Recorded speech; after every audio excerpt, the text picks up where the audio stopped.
Part 1. You will hear the secretary of a social club telephoning a tourist information office to get information for a group visit to the town of Tidborough. First, you have some time to look at questions 1 to 6.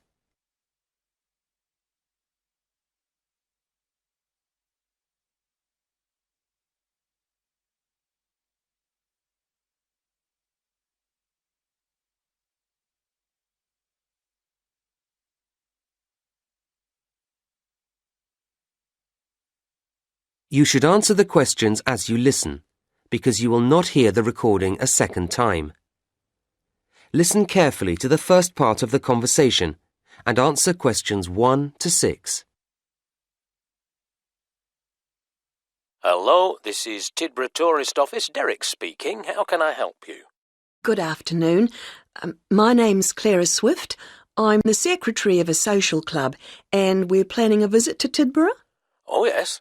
So I'd like to ask you some questions, if I may, to help with our plans. Of course. We're here to help. Now, we're thinking of staying in the youth hostel, as we'll be a group and it's quite cheap. Yes, and comfortable too. But could you tell me how far outside the centre it is? Oh, it's not too bad. It's only 1 kilometre from the station, which is very convenient, and 2 kilometres from the very centre of town. There's a frequent bus service. That doesn't sound too bad. Actually, I've tried phoning them but had no reply. You can check out everything you need to know if you go to www.cheapstay.com. That's their own site. It's quite new. And you could email them with your requirements directly from it. Well, that sounds good, thank you. We'll be staying in the 3rd week of March. Will there be any special events going on then? Yes, that includes the 22nd, doesn't it? Good. That's when the street festival is held. It's great fun. Lots going on. It's held every year. OK. And when that's finished, if you've any energy left, you and your group might enjoy a concert we're putting on. Is it classical music or rock? Well, quite a mixture, actually. The point is that it's all performed by local musicians, and between them, they'll be playing most things. It sounds a little strange, but I guess it could be interesting. It seems we've chosen a good week to come. Is there anything else on? Oh, yes, indeed. The City Museum, which was recently completely restored, often has interesting exhibitions. There are some weird and wonderful modern paintings at the moment. That's a good exhibition. Then, opening on March the 24th, when you'll be here, it changes to natural history. I'd recommend it. Oh, I've made a note of that. Now, some of our group are quite young, and they may prefer to do things that they feel are more active than walking round museums and so on. What will they be able to do? Throughout March, in fact, the sports centre is going to be closed. But the swimming pool will remain open, and there's the park for general relaxation. That sounds all right. Before you hear the rest of the conversation, you have some time to look at questions 7 to 10.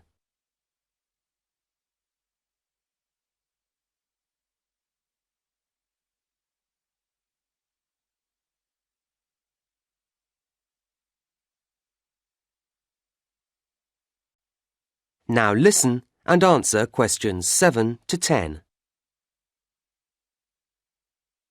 And were you planning to go on any excursions while you were here? Yes, I was going to ask you. I gather there's a very picturesque train journey out along the coast? The Beach Express. Yes, it's lovely. It's an old-fashioned train. Not an express at all, in fact, but it chugs along, giving you marvellous views. Does it go often? No, it's just a tourist special, really. But it sets off in the morning at 9:30, and it's very popular, so I'd get there no later than 9:15 if I were you. The station opens at 9, so you can get a coffee or something while you wait. It sounds lovely. And for tickets? Well, as I say, it may be crowded at the station, so it's probably more convenient to get them beforehand from us at the tourist office. The youth hostel may sell them too. You'd have to check that. OK, I will, thanks. How much are tickets? £5, although students get 20% off, and if there are more than 10 of you travelling together, you get 15% off, so it's very reasonable. Yes, that's not too bad. And is it a long ride? Not really. I think it's about 3 hours actually in the train. You'll be back for lunch about 4 hours later. It stops twice for half an hour so you can stretch your legs, have a little stroll on one of the beaches. I see. Well, you've been very helpful. Thank you. Not at all. I hope you enjoy your visit. Contact us any time.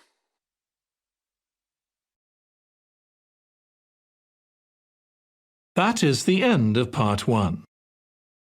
You now have 1 minute to check your answers to part 1.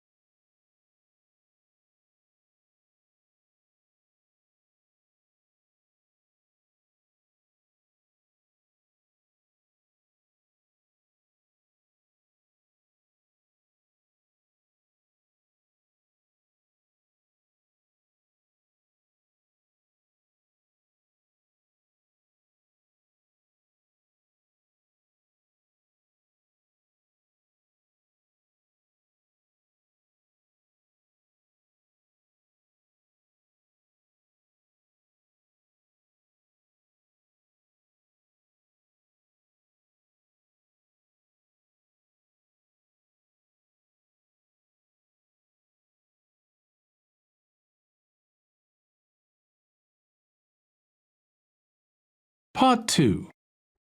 You will hear a director of Hawkins, a large department store, giving an introductory talk to a group of temporary staff on their first day at the company.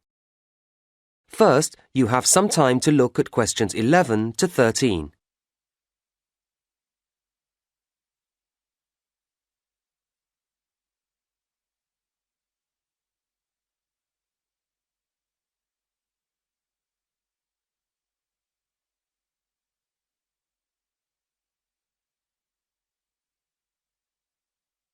Now listen to the first part of the talk and answer questions 11 to 13.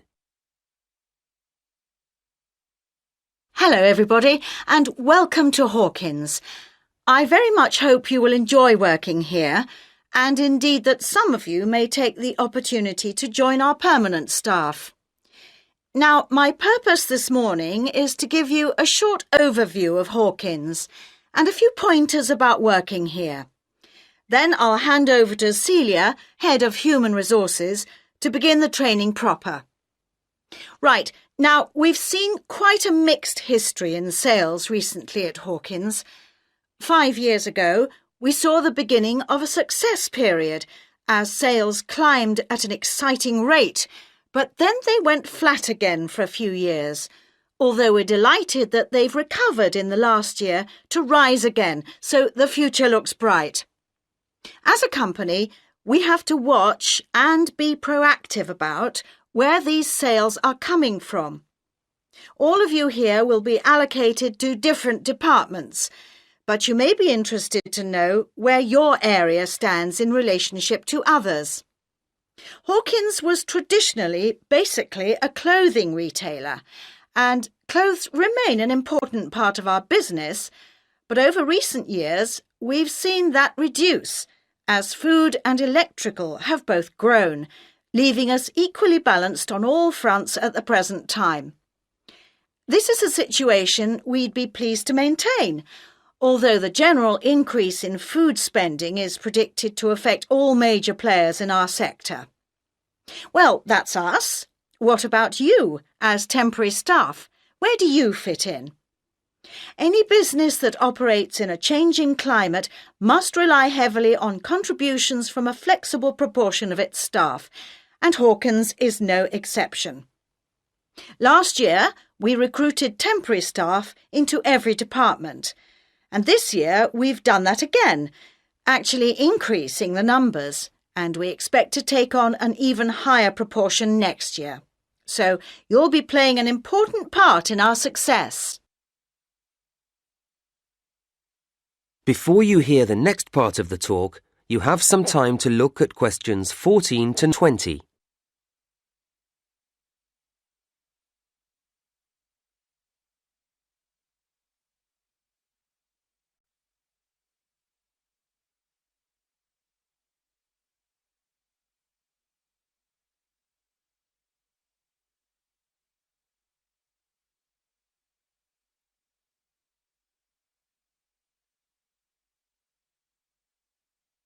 Now listen and answer questions 14 to 20. We regard the Hawkins approach to the retail business as something special. Our mission statement, the guiding idea behind everything we do, is based on quality and is phrased creating value for customers. And this belief applies to every customer and every purchase, however large or small.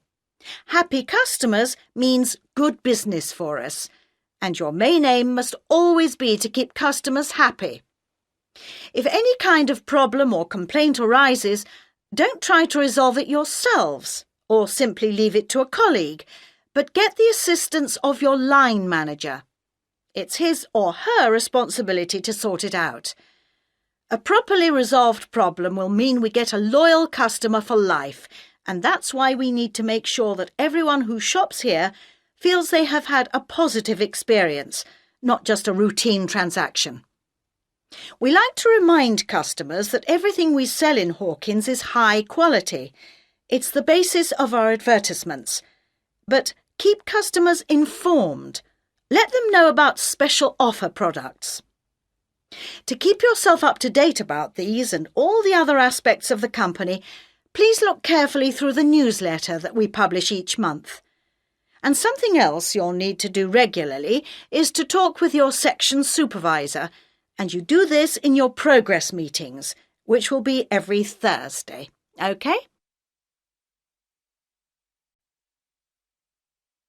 Right, just a few things and then I'll hand over.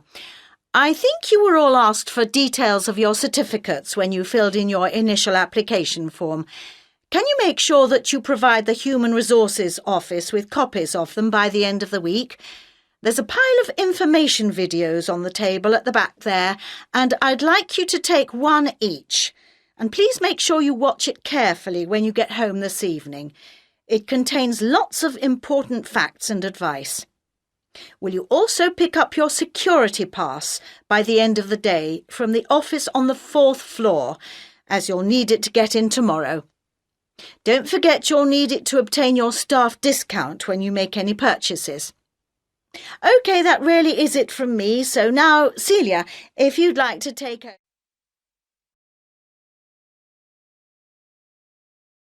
That is the end of part 2. You now have 30 seconds to check your answers to part 2.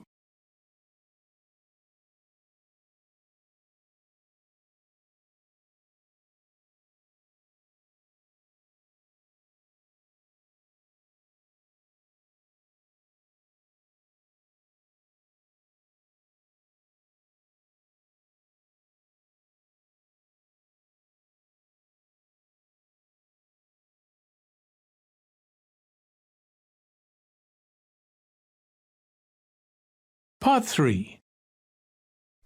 You are going to listen to a conversation between 3 university students, Alice, Paul and Michelle. They are discussing various aspects of an upcoming biology assignment. First, you have some time to look at questions 21 to 26.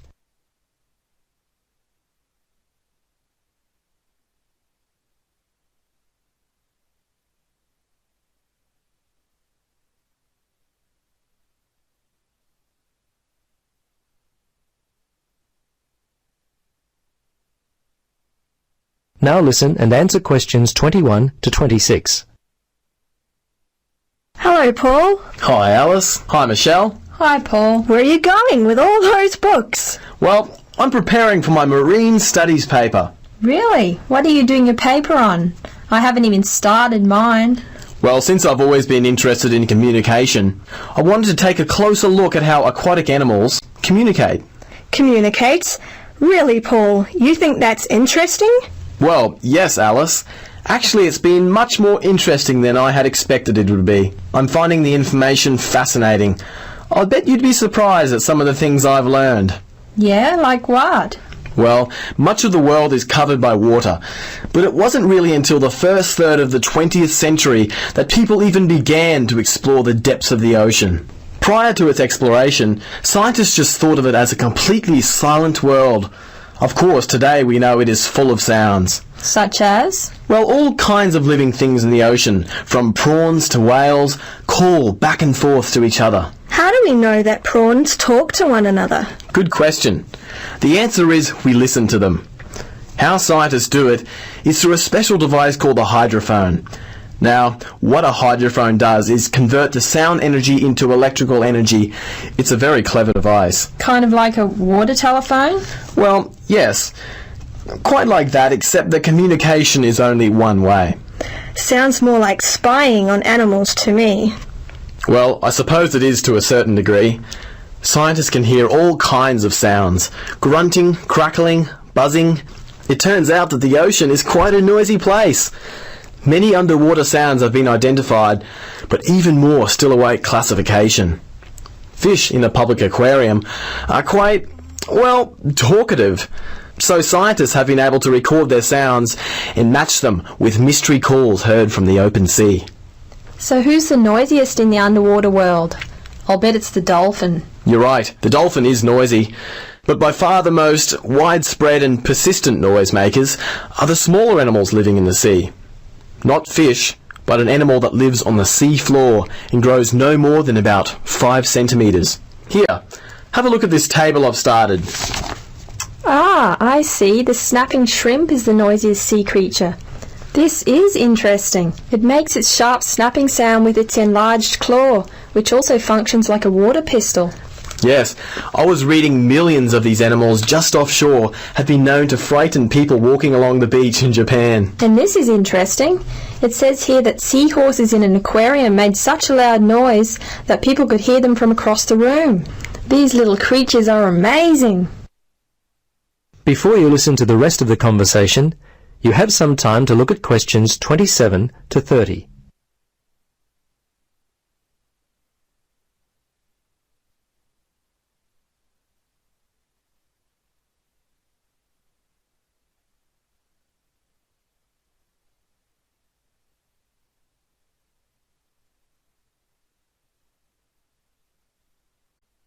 Now listen and answer questions 27 to 30. Say, Paul, your early research has really prompted me to get started on my own paper. You look like you've already done quite a lot of work on it, but the assignment isn't due for at least another month. Is that right? Let's see, Michelle. I think you may be a little wrong there. Let me get my class folder and we'll have a look. I know that our class participation is worth 30%, but what's this assignment worth? Isn't it 40%? Here it is. Yes. Actually, it's worth 30%. It's the second assignment due later on that's worth 40%. It says here, okay, there are 3 pieces of assessment. There's the 2 assignments and the in-class feedback on student oral presentations, which forms part of assignment 2. Now it says that the first written assignment is composed of 3 parts. Yes, I recall the professor talking about those, especially the word length for part 1. The research essay, it's 1200, isn't it? It's due in week 6? Yes, that's correct for part 1, but only 800 for part 2, the field study, which is due in week 7. Oh, that's bad news. I thought I had much more time than that. I don't know how I could have been so wrong. I guess I need to purchase a diary or I'm going to get left behind. Yes, I write all my due dates on a monthly calendar which hangs on the wall next to my desk. I found that this has helped me to stay organised. I usually divide the project into weeks. Each week, I set aside some time for all of my assignments. For example, Part 3, the report on findings, isn't due till week 9, but I've already started working on it. Wow, I'm impressed. I guess you lead a pretty worry-free life. Not at all. It just means I get a little more sleep than most students around the due date of the assignment. Well, Paul, you certainly have inspired me. Yeah, me too. I'll be purchasing a desk calendar as soon as I get a chance. Well, I'm off. Alice, Michelle, it was great talking to both of you. All the best with your assignments. Thanks. Bye. Bye. That is the end of Part 3.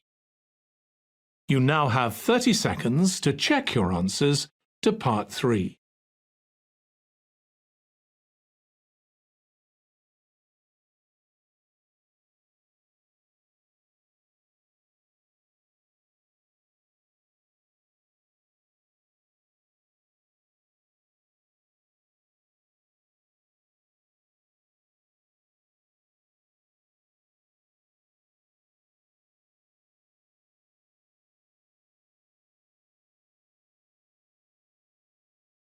Part 4. You are going to listen to a talk from a horse expert, Dr. Alan Sampson. First, you have some time to look at questions 31 to 40.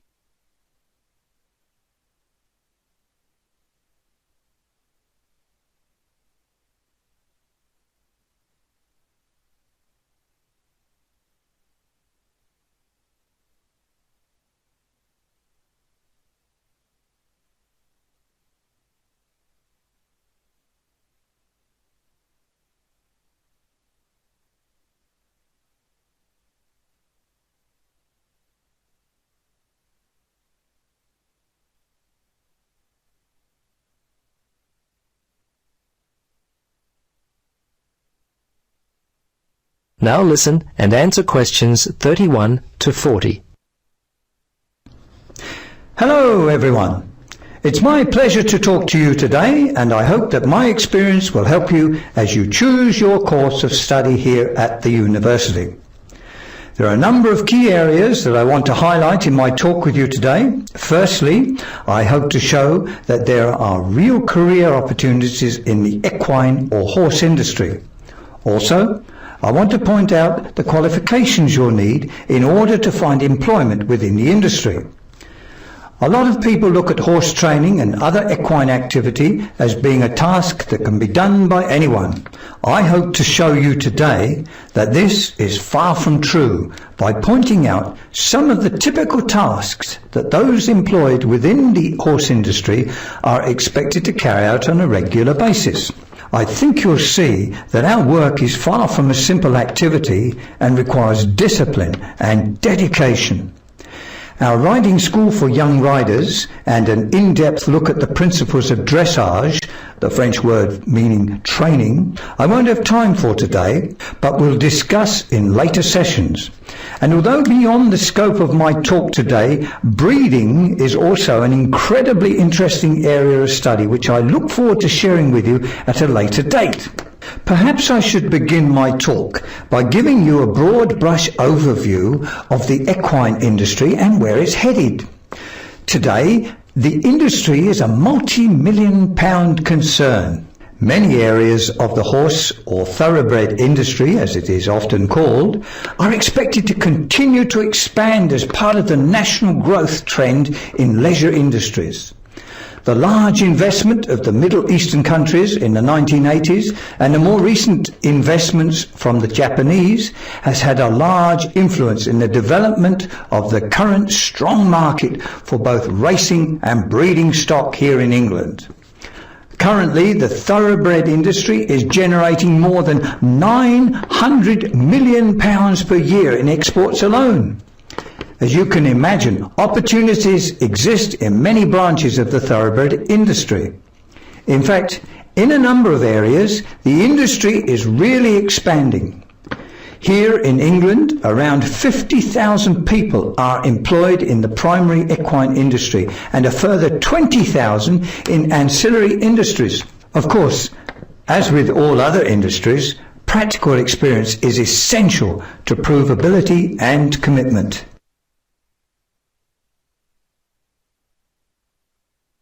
Although I said the employment outlook for those working in the equine industry is favourable, employers are increasingly looking for more experience and higher qualifications. Individuals intending to take up study often ask me which courses I recommend. Well, there is a good selection of courses to choose from. Personally, when I began in the industry, I enrolled in a part-time certificate in equine management course. It's a good way to gain a general overview of the industry, but offers only minimal career opportunities for graduates. The Bachelor of Equine Science and Thoroughbred Management courses offer a more in-depth look at specific learning areas. Horse riding theory, grooming and saddling are covered, as well as the more scientific areas such as the history and characteristics of breeds, my current area of research, as well as such topics as anatomy and safety in horse handling. From this degree, students can choose to undertake postgraduate studies. By far, the two most common employment areas for university graduates within the equine industry is equitation, which is, by definition, the act or art of riding a horse, and horse training and management, which involves such diverse activities as instruction, stable upkeep, and horse show entries. For those of you looking for long-term, secure employment within the industry, I recommend undertaking some kind of educational coursework. These days, just to be a stable hand, job seekers are presenting with college certificates, which are increasingly becoming the minimum level of education. Working in racehorse stud management, grassland management, and equine exercise and nutrition requires a Bachelor of Science, and no longer will the bachelor's degree suffice when it comes to specialised equine health and research. Only postgraduates or PhDs are now finding employment in these kinds of areas. I'd now like to take a brief look at the degree to which...